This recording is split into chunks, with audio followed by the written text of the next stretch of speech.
اهدنا الصراط المستقيم.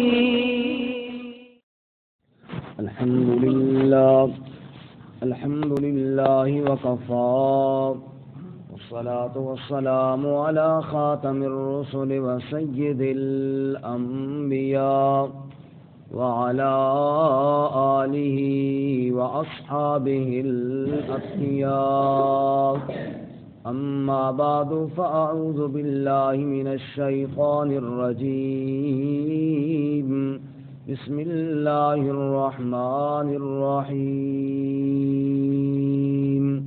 يا أيها الذين آمنوا إن من أزواجكم وأولادكم عدوا لكم فاحذروهم وإن تعفوا وتصفحوا وتغفروا فإن الله غفور رحيم. إنما أموالكم وأولادكم فتنة والله عنده أجر عظيم. فاتقوا الله ما استطعتم واسمعوا وأطيعوا وأنفقوا خيرا لأنفسكم ومن يوق شح نفسه فأولئك هم المفلحون. إن تقرضوا الله قرضا حسنا يضاعفه لكم ويغفر لكم والله شكور حليم. عالم الغيب والشهادة العزيز الحكيم. یا ایھا الذین آمنوا، اے ایمان والو، ان من ازواجکم و اولادکم عدوا لکم، بے شک تمہاری بعض بیویوں میں سے اور اولادوں میں سے دشمن ہے تمہارے لیے، فاحذروہم، پس بچو ان سے، وَإِن تَعْفُوا وَتَصْفَحُوا وَتَغْفِرُوا، اور اگر تم معاف کرو اور درگزر کرو اور بخش دو، فَإِنَّ اللَّهَ غَفُورٌ رَحِيمٌ، پس بے شک اللہ تعالی بخشنے والا رحم کرنے والا ہے۔ انما اموالکم واولادکم فتنہ، بے شک تمہارے مال اور تمہاری اولاد آزمائش ہے، واللہ عندہ اجر عظیم، اور اللہ تعالیٰ کے پاس بڑا اجر ہے۔ فاتقوا اللہ ما استطعتم، پس ڈرو اللہ تعالیٰ سے جتنی تم استطاعت رکھتے ہو، واسمعوا، اور سنو، واطیعوا، اور اطاعت کرو، وانفقوا خیرا لانفسکم، اور خرچ کرو بہت بہتر ہوگا تمہارے اپنے جانوں کے لیے، ومن یوق شح نفسہ، اور جو شخص بچا لیا گیا نفس کے بخل سے، فاولئک هم المفلحون، پس یہی لوگ فلاح پانے والے ہیں۔ ان تقرضوا اللہ قرضا حسنا، اگر تم قرض دو اللہ کو قرض حسنا، یضاعفہ لکم، تو اس کو دگنا کرے گا تمہارے لیے، ویغفر لکم، اور بخش دے گا تمہیں، واللہ شکور حلیم، اور اللہ تعالیٰ قدردان بردبار ہے۔ عالم الغیب والشہادۃ العزیز الحکیم، جاننے والا ہے غیب اور ظاہر کو، سب پر غالب ہے، حکمت والا ہے۔ سبحان ربک رب العزت عما یصفون وسلام علی المرسلین والحمد للہ رب العالمین۔ اللهم صل على محمد وعلى آل محمد كما صليت على إبراهيم وعلى آل إبراهيم إنك حميد مجيد۔ اللهم بارك على محمد وعلى آل محمد كما باركت على إبراهيم وعلى آل إبراهيم إنك حميد مجيد۔ معزز سامعین، سورۃ التغابن کا دوسرا رکوع آیت نمبر 14 سے لے کر 18 تک آپ کے سامنے تلاوت کی ہیں۔ اللہ رب العزت ان کے مطابق صحیح بیان کی توفیق عطا فرمائے اور ہمیں قرآن و سنت پر عمل کرنے کی توفیق عطا فرمائے۔ چونکہ سورت کا نام سورت التغابن ہے، قیامت کا تذکرہ ہے، اور جو ہم پڑھ چکے ہیں اس سے قبل، آج ان آیات میں اللہ رب العزت نے کچھ ایسے اسباب کا بیان کیا ہے کہ جو انسان کو اللہ رب العزت سے دور کر دیتے ہیں بعض دفعہ، اور بعض دفعہ انسان کے گناہوں کے اندر مبتلا کرتے ہیں اور اللہ تعالیٰ کی نافرمانی کا باعث بنتے ہیں۔ وہ یہ انسان کے اہل و عیال اور انسان کا مال ہے۔ بعض دفعہ انسان اپنے اہل و عیال کی وجہ سے اللہ تعالیٰ کی نافرمانی کرتا ہے، بعض دفعہ انسان مال کے حصول کے لیے اللہ کے احکامات کو بھول جاتا ہے اور گناہ میں مبتلا ہو جاتا ہے۔ تو اللہ تعالیٰ نے متنبہ کیا ہے، خبردار کیا ہے کہ دھیان کرنا ایسے معاملات میں کہیں پھسل نہ جانا۔ باقی ان آیات کے شان نزول میں آپ جانتے ہیں کہ ابتدائی دور جو اسلام کا تھا اہل ایمان پر بڑا کٹھن اور بڑا مشکل دور تھا۔ جو بھی ایمان قبول کرتا آزمائشیں اس کو گھیر لیتی اور ظلم و ستم کا شکار کیا جاتا، چنانچہ اس وقت ہجرت کرنا لازم قرار دے دی گئی اور فرض قرار دے دی گئی، کیونکہ مکہ مکرمہ کے اندر رہتے ہوئے اسلامی احکامات پر عمل کرنا بہت مشکل تھا۔ اس لیے فرمایا کہ یہاں سے ہجرت کرو اور دوسری جگہ پہ جاؤ مدینہ منورہ میں، اور وہاں جا کے اللہ تعالیٰ کے احکامات پر عمل کرو۔ اب وہاں جو مسلمان تھے ان کو چند پریشانیاں لاحق تھیں۔ مثلاً بعض کے والدین ابھی مسلمان نہیں ہوئے تھے، اب کیا کریں جی؟ بیٹا اگر مسلمان ہو گیا تو والدہ مسلمان نہیں اور وہ کافرہ اور مشرکہ ہے، اسی طرح باپ جو ہے وہ مسلمان نہیں، کافر اور مشرک ہے۔ ان کے احکامات اللہ تعالیٰ نے سورہ لقمان میں دیے، اسی طرح 20ویں پارے میں سورہ عنکبوت میں دیے کہ وَإِن جَاهَدَاكَ عَلَىٰ أَن تُشْرِكَ بِي مَا لَيْسَ لَكَ بِهِ عِلْمٌ فَلَا تُطِعْهُمَا وَصَاحِبْهُمَا فِي الدُّنْيَا مَعْرُوفًا۔ والدین کی شرک کے معاملے میں تو اطاعت ہرگز نہیں کرنی۔ اگر وہ تجھے کہیں کہ اللہ کے ساتھ شرک کر تو یہ بات نہیں ماننی ان کی۔ باقی وَصَاحِبْهُمَا فِي الدُّنْيَا مَعْرُوفًا، دنیاوی معاملات میں ان کی خدمت کرتے رہو، دنیاوی معاملات میں ان کے ساتھ حسن سلوک کرو کہ اللہ شاید ان کو بھی ایمان کی توفیق دے دے۔ باقی ان کی نافرمانی مت کرو، لیکن کفر و شرک اور اللہ کے احکامات کے مقابلے میں ان کی اطاعت کرنا جائز نہیں۔ اسی طرح بعض وہ لوگ تھے کہ جن کی بیویاں مسلمان نہیں ہوئی، اس کا ہم سورۃ الممتحنہ میں چند دن پہلے ہی پڑھ چکے ہیں کہ اگر اہل ایمان کی عورتیں وہ کافر ہوں تو ان کو چھوڑ دو اور ان کو جانے دو کافروں کے پاس، کیونکہ نکاح کے لیے بھی ایمان شرط ہے۔ اب یہ بھی ایک بڑی آزمائش تھی۔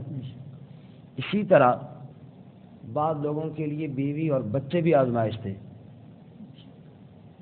اب بعض تو ایمان لانے میں آزمائش تھے، رکاوٹ تھے۔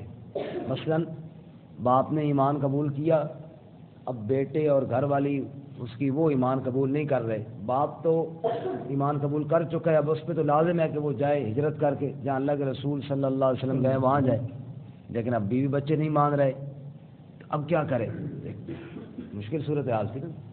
تو فرمایا کہ یہ ایمان والو، بعض دفعہ تمہارے بیوی بچے اللہ کے احکامات کے مقابلے میں رکاوٹ بن جاتے ہیں، اس صورت میں یہ تمہارے دشمن ہیں، ورنہ تو اللہ تعالیٰ کی نعمت ہے، لیکن اس صورت میں تمہارے کیا ہیں؟ دشمن ہیں، اگر تمہیں اللہ کے احکامات سے دور کریں۔ اور اسی طرح بعض لوگوں کے ساتھ ہوا بھی، اب وہ لوگ جو ابتدا میں ہجرت کر کے نبی صلی اللہ علیہ وسلم کے ساتھ مدینہ پہنچ گئے، جو اس وقت نہ آئے اور بعد میں آئے، ظاہر بات ہے جو شروع میں نبی پاک کے ساتھ آئے انہوں نے کتنی دین کی باتیں سیکھی اور وہ کہاں تک دین کے معاملات میں آگے چلے گئے اور کتنا مقام حاصل کر چکے، ظاہر بات ہے بعد والے وہ مقام تو حاصل نہیں کر سکتے. اب جب انہیں یہ احساس ہوا کہ یہ سارا قصور ہمارے بیوی بچوں کی وجہ سے ہوا تو ظاہر بات ہے ایمان والوں کو غصہ آیا. تو اب اللہ تعالیٰ نے فرمایا کہ اب درگزر کرو، بس یہ محتاط رہو کہ کہیں اولاد تمہارے بیوی بچے تمہیں اللہ سے دور نہ کر دیں. بس یہ تھا. تو اس سلسلے میں گویا کہ یوں سمجھیے کہ 3 باتیں بتائی گئی ہیں آج کے سبق میں. یہ جو رشتوں کے معاملات ہیں اور بعض دفعہ احکامات الہیہ میں اللہ کے دین کے مقابلے میں رکاوٹ بن جاتے ہیں، اس سلسلے میں گویا کہ یہاں 3 باتیں بتائی گئی ہیں. کتنی باتیں جی؟ 3. پہلی بات یہ ہے کہ وہ رشتے جو اللہ کے احکامات کے مقابلے میں رکاوٹ بنے وہ تمہارے دشمن ہیں. وہ تمہارے کیا ہیں؟ دشمن. دوسری بات کہ ان سے بچ کر رہو، دھیان میں رہو کہ کہیں اللہ کے حکم میں میرا بیٹا، میری بیٹی، میری گھر والی، میرا فلاں رشتہ دار کہیں رکاوٹ تو نہیں بن رہے. ان سے پھر ذہن میں تمہارے جب رہے گا تم محتاط رہو گے.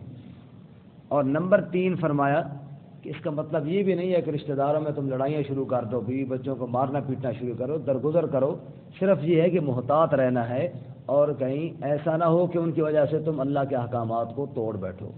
یعنی یہ نہیں بتایا اور یہ نہیں حکم دیا کہ پھڈے ڈال دو اور جناب لڑائیاں اور جھگڑے اور یہ وہ. فرمایا یہ نہیں، صرف بات یہ ہے کہ ذہن میں رہے اور کہیں وہ اللہ تعالیٰ کے احکامات سے تمہیں دور کرنا چاہیں تو اس سے محتاط رہو. اب یہ تینوں باتیں غور کریں گے تو سمجھ میں آئے گی. پہلی بات کہ جو اولاد اور جو بیوی بچے احکامات الہیہ سے دور کریں وہ تمہارے کیا ہیں؟ دشمن ہیں. یا ایھا الذین آمنوا، اے ایمان والو، ان من ازواجکم و اولادکم عدوا لکم، بے شک تمہاری بیویوں میں اور تمہاری اولاد میں سے عدوا لکم تمہارے دشمن ہیں. تمہارے دشمن ہیں. اگر بیوی اور اولاد ایسے مطالبات کرتے ہیں کہ جن کی وجہ سے انسان کو حرام کی طرف جانا پڑتا ہے تو یہ دشمن ہے، کیونکہ وہ جناب انسان سے ایسے اعمال کروا رہے ہیں اور انسان ان کا پیٹ بھرنے کے لیے عموماً جیسے ہوتا ہے جی وہ جی کیا کریں جی، بچے ہیں جی، بچوں کے لیے کرنا پڑتا ہے جی. اب بچوں کے لیے حرام بھی لینا پڑتا ہے، رشوت بھی لینی پڑتی ہے، سود بھی لینا پڑتا ہے بچوں کے لیے. تو یہ کیا ہے؟ دشمن ہے جو ہمیشہ ہمیشہ کے لیے آخرت کی ہمیشہ والی زندگی تمہاری برباد کر رہے ہیں. فرماتے ہیں ان من ازواجکم و اولادکم عدوا لکم، بے شک تمہاری ازواج اور تمہاری اولاد تمہارے دشمن ہیں. اور سورۃ التوبہ میں کیا فرمایا؟ والمؤمنون والمؤمنات بعضهم اولیاء بعض یأمرون بالمعروف وینہون عن المنکر. فرمایا ایمان والے مرد اور ایمان والی عورتیں وہ تو ایک دوسرے کے معاون بنتے ہیں دین کے کاموں میں، وہ ایک دوسرے کے مددگار بنتے ہیں، معاون بنتے ہیں نیکیوں کے پھیلانے میں، برائیوں کو مٹانے میں. اس لیے فرماتے ہیں نا کہ گھروں کے اندر بھی تعلیم کراؤ اور گھروں کے اندر بھی ماحول بناؤ، کیونکہ جب گھر والے بھی دیندار ہوں گے اور ان کی بھی یہ کوشش ہوگی کہ بھئی اللہ تعالیٰ کے دین کی بڑی اہمیت ہے اور باقی ساری باتیں تو فضول ہیں، پھر انسان عمل کر سکے گا. ورنہ کہیں بیوی رکاوٹ بن جائے گی، کہیں جناب بہن رکاوٹ بن جائے گی، کہیں والدہ رکاوٹ بن جائے گی، اور کہیں جب تک گھر کا ماحول نہیں درست ہوگا تب تک بڑے مسائل ہیں دین پر چلنے کے لیے. اللہ ہمارے گھروں کو بھی دین پر عمل کرنے والا بنائے. تو دوسری بات فرماتے ہیں فاحذروہم، بس ان سے بچ کر رہو. بچ کر رہو کا مطلب یہ نہیں کہ گھر چھوڑ کے چلے جاؤ، مطلب یہ ہے کہ ان کی اس بات سے بچ کر رہو کہیں وہ تمہیں اللہ سے دور نہ کر دیں، کہیں وہ اللہ تعالیٰ کے خلاف تم سے کوئی کام نہ کروا بیٹھیں. اس سے بچ کر رہو، کیونکہ باقی سارے تعلق بات کے ہیں، رب کا تعلق سب سے بڑا تعلق ہے. لا طاعت لمخلوق فی معصیت الخالق. فرمایا کہ مخلوق کی اطاعت خالق کی نافرمانی میں بالکل جائز نہیں. مخلوق کی اطاعت کرتے ہوئے خالق کو ناراض کیا جائے یہ جائز نہیں. اچھا اب ان سے بچ کر رہنا ہے تو کیا پھر لڑائی شروع کریں؟ تیسری بات فرمایا وَإِن تَعْفُوا، اور اگر تم معاف کرو، وَتَصْفَحُوا، اور درگزر کرو، وَتَغْفِرُوا، اور بخشش کرو، فَإِنَّ اللَّهَ، غفور رحیم، بس بے شک اللہ تعالیٰ بھی معاف کرنے والا رحم کرنے والا ہے۔ بس صرف محتاط رہنا ہے، کہیں وہ ایسا تم سے عمل نہ کروائیں جو دین کے خلاف ہو۔ باقی لڑائی جھگڑے نہیں کرنے، لڑائی جھگڑے سے کبھی گھر آباد نہیں ہوئی۔ یہاں پہ ایوب علیہ السلام کی اور ان کی اہلیہ کا واقعہ کہ جب شیطان نے ورغلایا نا ایوب علیہ السلام کی بیوی کو، تو ایوب علیہ السلام نے قسم کھائی کہ میں ٹھیک ہو جاؤں میں تجھے کیا کروں گا، 100 ڈنڈے ماروں گا، 100 ڈنڈے۔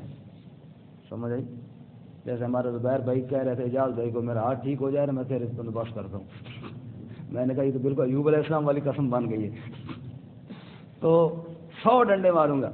اب جناب وہ ٹھیک ہو گیا، ایوب علیہ السلام ٹھیک ہو گئے، اب جناب تیار ہو گیا جی 100 ڈنڈے مارنے کے لیے۔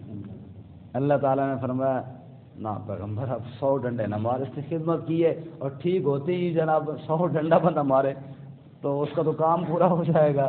تو یا اللہ، پھر میں نے تو قسم اٹھائی ہے، خود بیدک ضعفا فاضرب به ولا تحنث، 100 تنکے کا جھاڑو وہ مار دے، چل تیری قسم بھی پوری ہو جائے اور میں اللہ سفارش کرتا ہوں کہ اس کو نہ مار۔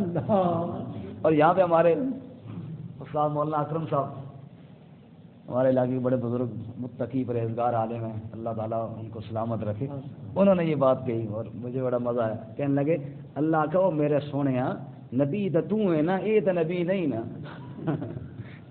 اس نے کوٹ نہیں، یہ تو نبی نہیں ہے نا، اس کو غلطی ہو گئی بیچاری ان پڑھ ہی جاہل ہے، یہ حالت میں اس سے غلطی ہو گئی ہے، اب اس کو معاف کر، اس کو کوٹ نہیں، اس کو مار نہیں۔ فرمایا کہ یہی بات ہے کہ لڑائی جھگڑے سے وہ تو کام اور بگڑ جائے گا۔ فرمایا وَإِن تَعْفُوا وَتَصْفَحُوا وَتَغْفِرُوا، معاف کرو، درگزر کرو، بخشش کرو، فَإِنَّ اللَّهَ غَفُورٌ الرحیم۔ دیکھو نا اللہ بھی تو غفور الرحیم ہے نا، اللہ بھی تمہاری غلطیاں معاف کرتا ہے، تم بھی معاف کرو، صرف محتاط رہو اور کہیں ایسا نہ ہو کہ ان کی وجہ سے غلطیوں کے اندر مبتلا نہ ہو جاؤ، غلطیوں کے اندر مبتلا۔ رسول اللہ صلی اللہ علیہ وسلم نے فرمایا عورت ٹیڑھی پسلی سے پیدا ہوئی، کس سے پیدا ہوئی ہے؟ ٹیڑھی پسلی۔ اگر تم کہو کہ میں سیدھا کروں تو ٹوٹ جائے گی، سیدھی نہیں ہوگی۔ یہ پسلی ہے نا، اس کو کہو نا کہ میں سیدھا کروں، ٹوٹ جائے گی، سیدھی نہیں ہوگی، اور اگر یہ ٹیڑھی ہے تو ٹیڑھی رہے، کام تو کر رہی ہے نا۔ فرمایا کہ ایسے ہی تم بھی نظام چلاؤ اور کہو کہ میں جناب بالکل سیدھا کر دوں، یہ نہیں ہو سکتا، نظام چلاؤ، مقصد یہ ہے کہ سمجھاتے بھی رہو اور اللہ کی نافرمانی سے بچتے بھی رہو، اللہ تعالیٰ مدد کریں گے۔ بس یہ دھیان کرو کہ ان کی خواہشات کو پورا کرتے کرتے کہیں اللہ ناراض نہ ہو جائے۔ بس انما اموالکم واولادکم فتنہ، بے شک تمہارے مال اور اولاد آزمائش ہیں، آزمائش ہیں۔ بعض دفعہ اللہ مال کے ذریعے آزماتا ہے، بعض دفعہ اولاد کے ذریعے آزماتا ہے۔ مال نہ ہو، فقر و فاقہ ہو تو پھر بھی آزمائش ہے، اور مال زیادہ ہو جائے تو پھر بھی آزمائش ہے۔ بس اللہ تعالیٰ اپنی نافرمانی سے بچائے۔ آمین۔ وہ اس بندے کی بات نا کہ اللہ تعالیٰ نے دیکھو آدم اور حوا دو سے پیدا کیا، مالدار اور فقیر دو قسم کے بنا دیے آگے۔ فقیروں کو فقر دیا تاکہ صبر کریں، امیروں کو مال دیا تاکہ شکر کریں۔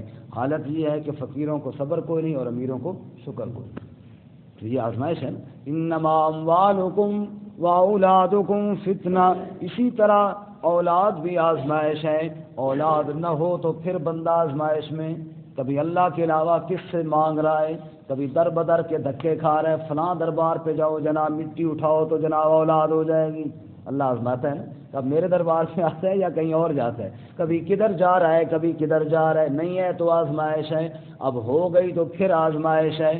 اب جناب اولاد کے لیے کیا سے کیا کیے جا رہا ہے، اللہ کے حکموں کو توڑے جا رہا ہے، شریعت کو پس پش ڈال رہا ہے۔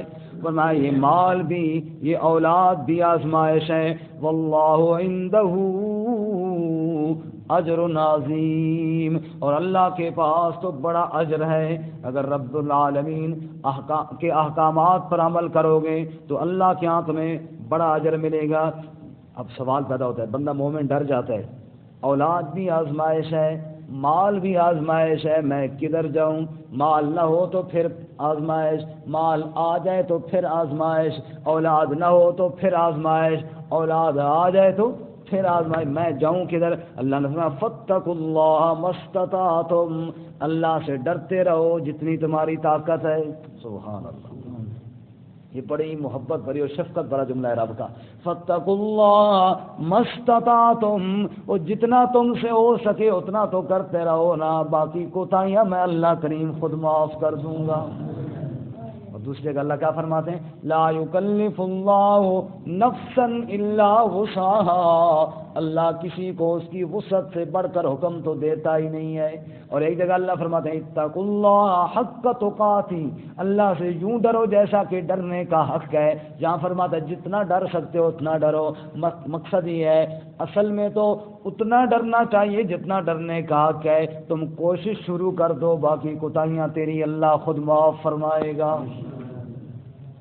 وہ ہمارے علاقے کے ایک بابا حقی جان رحمۃ اللہ علیہ فوت ہو گئے، وہ ایک مثال دیا کرتے تھے کہ ایک آدمی نے سنا اور جناب اس نے کہا کہ اللہ کہتے ہیں میرے بندے جتنا تم قریب آ سکتا ہے اتنا آ، مولوی صاحب کو بیان کر رہے تھے، باقی آگے میں خود ہی تجھے اپنا قرب دے دوں گا۔ اب وہ سادہ بندہ تھا، وہ پہاڑ کی چوٹی پہ چڑھ گیا اور جناب پچھلی کھریاں جو ہے نا اٹھا لی، پنجوں پہ کھڑا ہو گیا، بازو اوپر کر لیے، کہنے لگا یا اللہ اتنا تو میں آ سکتا ہوں، اتنا تو میں آ سکتا ہوں، آگے تیری ذمہ داری ہے۔ وہ مثال دے کہتے تھے بھائی جتنا کر سکتے ہو اتنا تو کرو نا، اتنا تو کرو نا، باقی کوتاہیاں اللہ معاف کرے۔ بندہ نیت ہی نہ کرے اور کام شروع ہی نہ کرے اور کہ یوں ہی ہو جائے، ایسے نہیں ہوتا۔ اس لیے اللہ فرماتے ہیں فاتقوا اللہ ما استطعتم، اللہ سے ڈرو جتنی تمہارے اندر استطاعت ہے، واسمعوا واطیعوا، اور سنو اور اطاعت کرو۔ اب اللہ تعالیٰ کی آیات کو سننے کے لیے بیٹھے نا، اللہ ہمیں عمل کی بھی توفیق دے۔ سنو اور اطاعت کرو، بس اللہ سے ڈرو، اللہ کی بات کو سنو تو صحیح نا، واسمعوا اور سنو، واطیعوا اور اطاعت کرو، وانفقوا اور خرچ کرو اللہ کی راہ میں، مال کے ساتھ محبت نہ لگاؤ، دل نہ لگاؤ، اللہ کی راہ میں خرچ کرو، خیرا لانفسکم، یہ بہت بہتر ہوگا تمہارے اپنے لیے، تمہارے اپنے فائدے کے لیے۔ ومن یوق شح نفسی، اب خرچ کرنا تو مشکل بات ہے، نفس کہتا ہے بخل کرو اور بچا بچا کے رکھو۔ اللہ فرماتے ہیں ومن یوق شح نفسہ، جو کوئی بندہ بچا لیا گیا دل کے بخل سے، جس کے دل کے اندر سے بخل نکل گیا، سخاوت آ گئی، فاولئک هم المفلحون، یہی لوگ فلاح پانے والے ہیں، یہی لوگ کامیاب ہونے والے ہیں۔ اور اے میرے بندو، تم اللہ کے نام پر خرچ کرو گے، کبھی تمہارا دیا ہوا ضائع نہیں جائے گا۔ ان تقرضوا اللہ قرضا حسنا، اگر تم نے قرض دے دیا اللہ کو قرض حسنا۔ اب پچھلے ہم صورت میں پڑھ کے آ چکے ہیں، اس سے پچھلی صورت میں اللہ فرماتے ہیں خرچ کرو موت آنے سے پہلے پہلے، یہاں فرماتے ہیں یہ خرچ کرنا گویا کہ اللہ کو قرض دینا ہے۔ سبحان اللہ، اور یہ سب سے خوبصورت انداز ہے صدقے کی ترغیب کے لیے جو اللہ نے دیا ہے۔ ان تقرضوا اللہ قرضا حسنا، اللہ کو دو قرض حسنا۔ قرض حسنا کیا ہوتا ہے؟ جس میں ریاکاری نہ ہو۔ قرض حسنا وہ ہوتا ہے دینے کے بعد، صدقہ دینے کے بعد جس غریب کو دیا اس کو تنگ نہ کیا جائے۔ قرض حسنا یہ ہوتا ہے اللہ تعالیٰ کی رضا کے لیے عمدہ مال دیا جائے، گھٹیا مال نہ دیا جائے۔ فرمایا ان تقرضوا اللہ قرضا حسنا، اللہ کو قرض حسنا دو، یضاعف لکم ویغفر لکم، اللہ اس کو کئی گنا کر کے بدلہ عطا فرمائے گا، کم از کم تو 10 گنا، اور 700 کا ذکر سورۃ البقرہ میں، اور اس پر بھی بس نہیں کہ 700 گنا، آگے واللہ یضاعف لمن یشاء، اللہ اس سے بھی بڑھائے گا۔ فرمایا یضاعف لکم، اللہ کئی گنا کرے گا تمہارے لیے، ویغفر لکم، اور تمہارے گناہوں کو بھی بخش دے گا، واللہ شکور حلیم، اور اللہ تعالیٰ بڑا قدردان ہے، بڑا بردبار ہے۔ تم نافرمانیاں کرتے ہو وہ حوصلے کے ساتھ دیکھتا ہے، اگر تم اس کی راہ میں اس کے غریب کسی بندے کی مدد کر دیتے ہو بڑا قدردان ہے، تمہارے سب گناہوں کو معاف کر دیتا ہے۔ غریب کے دل سے جب دعا نکلتی ہے نا، وہ اللہ تعالیٰ کا اتنا خوش ہوتے ہیں، اللہ اس کی وجہ سے فرمایا وَيَغْفِرْ لَكُمْ، تمہارے گناہوں کو معاف کر دیں گے۔ عالم الغیب والشہادہ، وہ جاننے والا ہے ظاہر و باطن کا، تم اوپر سے جو عمل کرتے ہو اللہ اس کو بھی دیکھ رہا ہے، تمہارے دل کی نیت اور ارادوں کو بھی اللہ دیکھ رہا ہے۔ العزیز الحکیم، وہ سب پر غالب ہے، اس سے اوپر کوئی نہیں ہے، اس سے ساتھ جھگڑا کوئی نہیں کر سکتا، اس کے ساتھ لڑ کوئی نہیں سکتا۔ العزیز، سارے مغلوب ہیں، غالب صرف کون ہے؟ اللہ۔ الحکیم، سب کی سوچ ناقص ہے، سوچ کامل والا حکمت والا کون ہے؟ اللہ۔ الحکیم بھی اللہ، العزیز بھی اللہ۔ اللہ نے عمل کی توفیق عطا فرمائے۔